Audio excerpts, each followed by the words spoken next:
560 13년 동안은 가히 보안사 공화국이라고 하는 말이 나올 정도로 보안사의 영향력이 막강하던 시절이었습니다. 바로 신군부 집권의 계기가 됐던 12.12 군사반란 그리고 5.17 비상계엄 확대 조치 등에서 다른 어떤 기관보다도 보안사가 결정적인 역할을 했기 때문이었습니다. 박준우 기자입니다. 79년 여름 전두환 당시 보안사령관은 계엄령 하에서 보안사의 위상을 강화할 수 있는 방안을 연구해보라고 참모들에게 지시했습니다. 보안사는 이에 따라 계엄 하에서는 중앙정보부와 검찰, 경찰 등 공안기관의 정보와 수사기능 일체를 보안사가 지휘 감독하도록 한다는 방안을 마련했습니다. 당시만 해도 구상에 불과했던 합동수사본부 설치하는 그로부터 몇 달 뒤 12.6 사건의 수사를 보안사가 맡게 되면서부터 현실화됐습니다. 이처럼 뚜렷한 설치 근거 없이 출발했던 합수부는 계엄 해제 시까지 15개월 동안 초법적인 기구로 군림하면서 신군부의 내란 행위를 구체적으로 집행하는 역할을 수행했습니다. 12.12 군사반란 당시에는 보안사가 독점하고 있던 각급 부대에 대한 감청권을 활용해 정식 지휘 계통에 있던 장교들의 진압 움직임을 사전 파악해서 무력화시켰습니다. 5.17 비상계엄 확대와 함께 주요 정치인과 유력 인사들을 연행할 때도 명단 작성에서부터 수사 후 처리 방안까지 전 과정을 입안 실행한 곳이 보안사였습니다. 보안사는 또 자신들의 집권 기도를 감추기 위해 언론 등 모든 출판물에 대해 검열을 실시했으며 공무원 해직, 삼청교육, 언론 통폐합 등 위법 시비를 불러일으켰던 여러 조치에 관여했습니다.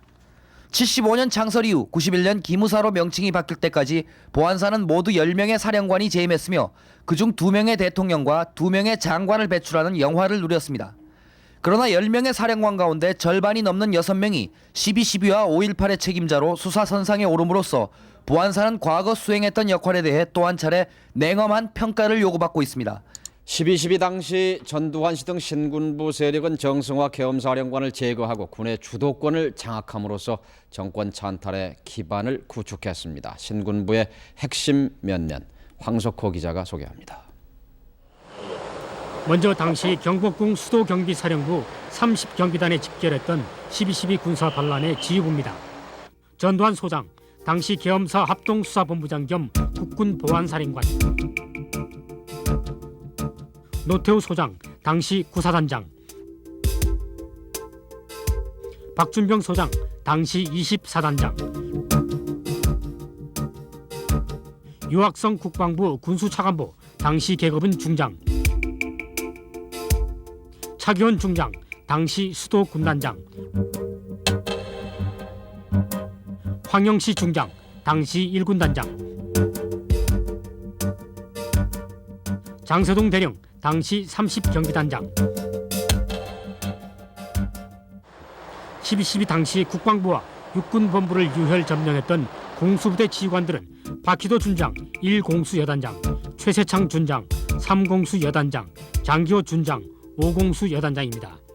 또 당시 전두환 보안사령관의 핵심 측근이었던 보안사 요원은 허삼수 대령, 보안사 인사처장 겸 합수부 조정통제국장, 허화평 대령, 보안사령관 비서실장, 권정달 대령, 보안사 정보처장, 이학봉 중령, 보안사 대공이과장 겸 합수부 수사 1국장입니다. 검찰이 군사 반란으로 규정한 12.12 사건의 피의자들은 이들과 정호용 54단장 등 모두 38명입니다. 12.12는 신군부가 군권 장악을 목적으로 일으킨 명백한 군사 반란이었다는 것이 지난해 검찰이 내린 공식 결론이었습니다마는 12.12 핵심 주역들은 자신들의 정당화 노력을 아직도 계속하고 있습니다. 앞으로 검찰의 재수사 과정에서도 다시 등장할 이들의 주장을 박준우 기자가 짚어봤습니다. 12.12 군사반란의 핵심 주역들은 사건 발생 직후부터 16년에 가까운 세월이 흐른 오늘날에 이르기까지 12.12가 정당한 행위였다고 계속 주장해왔습니다. 앞으로도 과거 같은 상황이면 똑같이 행동을 하실 것이다라는 그런 말씀이십니까? 맞습니다. 잘못된 견해, 잘못된 견해, 가정 친밀한 운운하는 것은 무고. 이들 주장의 출발점은 12.6 사건과 관련해 정승화 계엄사령관의 혐의 사실이 뒤늦게 드러남에 따라 정 총장을 연행 조사하려 했다는 데 있습니다. 그러나 이들은 정 총장을 연행한 후 무려 19일 동안 조사하는 과정에서도 아무런 추가 혐의를 밝혀내지 못함으로써 자신들의 주장이 허구였음을 스스로 드러냈습니다. 대통령의 사후 재가를 통해 행위의 정당성을 인정받았다는 것도 이들 주장의 큰 줄기를 이루고 있습니다. 최 대통령의 그 재가라는 것은 시간이 한참 지난 다음에 얻은 걸로 알고 있는데 그 과정에서 물론 압력 썰고 있어요. 시간이 문제가 아니죠. 결과가 중요한 거. 이 결과가 중요한 거 아니에요? 사건 초기 경복궁 내 30경비단에 모여있던 전두환, 노태우 씨 등 반란 세력들은 최규하 대통령이 끝내 재가를 거부하자 최 대통령이 머물고 있던 삼청동 총리공관을 무장병력으로 포위하고 노재현 국방장관을 강제로 데려가 강권한 끝에 가까스로 재가를 얻을 수 있었습니다. 정 총장 측의 선제 공격에 따라 병력을 동원했다는 주장도 사실이 아닌 것으로 드러났습니다. 6번 정식 지휘 개통의 명령으로 구공수여단이 반란 진압을 위해 출동하기 2시간 전부터 이들은 1공수여단의 특전사령관 체포를 지시하는 등 선제 공격을 했던 사실이 드러났습니다. 검찰은 이에 따라 지난해 12.12 관련자 38명 전원이 군형법상 반란죄에 해당한다는 결론을 내렸지만 관련자들을 기소하지는 못했었습니다. 12.12 핵심 세력들이 지금 무슨 주장을 하고 있든 상관없이 그들은 12.12 직후 군 핵심 요직을 차지하고 반대 세력을 차례로 제거해 나간 것이 사실입니다. 신군부의 실제 군관 장악 과정을 도인태 기자가 보도합니다. 자, 12.12 군사 반란으로 군권을 장악한 신군부는 샴페인을 터뜨렸습니다. 그리고 보안사 마당에 모여 기념사진을 찍었습니다. 사진에 담겨있는 사람들의 훗날 족적은 12.12 사건의 성격을 암시하고 있습니다. 12.12 사건 이틀 뒤 군 인사에서 전방에서 군을 끌고 나왔던 노태우 구사단장은 수경사령관에 12.12에 직접 가담하지는 않았지만 하나회 멤버였던 정호영 54단장은 특전사령관에 임명됐습니다. 중앙정보부장 설이었던 이희성 중장은 대장으로 승진하면서 육군 참모총장 자리에 올랐습니다.